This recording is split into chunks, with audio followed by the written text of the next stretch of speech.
الرحیم دا کوم افسوسناکه پیښه چې په کورمه کې شوې ده چې په هغې کې ډېر قیمتي ځانونه چې دي هغه شهیدان کړی شو، دې حد پورې چې د شپږو میاشتو ماشومان هم پکې شهیدان کړی شو. دا ډېره افسوسناکه واقعه ده. او که موږ وګورو نو د تیر څو هفتو نه دا واقعیات روان وو. هلته کې یو بالکل داسې حالات جوړ شوي چې یو کرفیو ټایپ لګېدلی او یو اوپن جیل جوړ شوی دی کورمه نه، او دې طرف ته د حکومتي چارواکو هغه شانتې څه توجه نه وه.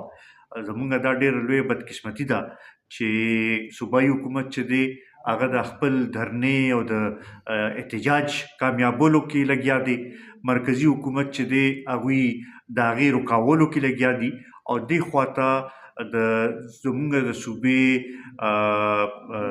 خلک چې دی هغه همداسې پرېښي دي او د هغوی ته دا پته نه لګي چې موږ د چا نه د امن تمه ولرو، چا نه د حکومتي اقدامات تمه ولرو.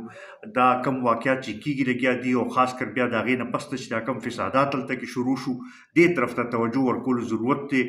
زما به دا اپیل وي چې که هغه ځای کم علما کرام هم دي، کم د هغه ځای مشران دي چې هغوی په دې کې یو کردار ادا کړي چې د دواړو د که هغه سني دي که هغه اهل تشیع دي چې دواړو سره خبرې وشي او دوی کښېنئ او دا حالات چې دی دا کابو کولو کوشش وشي او هلته کې امن راوستلی شي.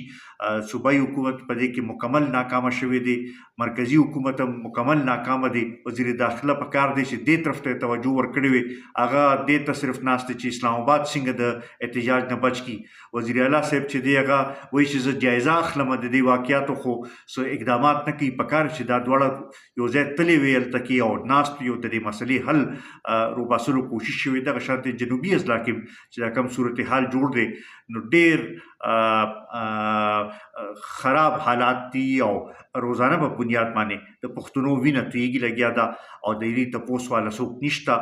قومي وطن پارټي د ملي مشر چې دی جناب آفتاب احمد خان شیرپور صاحب هغوی مخکې دې طرف ته بیانونه هم په دې باندې ورکړي دي، او موږ هم په دې کې چې څه قسمه دغه وي خپل کردار ادا کولو ته تیار یو. د هغه ځای خلکو سره موږ د همدردۍ اظهار هم کوو او دا یقینداني ورکوو چې قومي وطن پارټي به تاسو لپاره اواز به اوچتوي.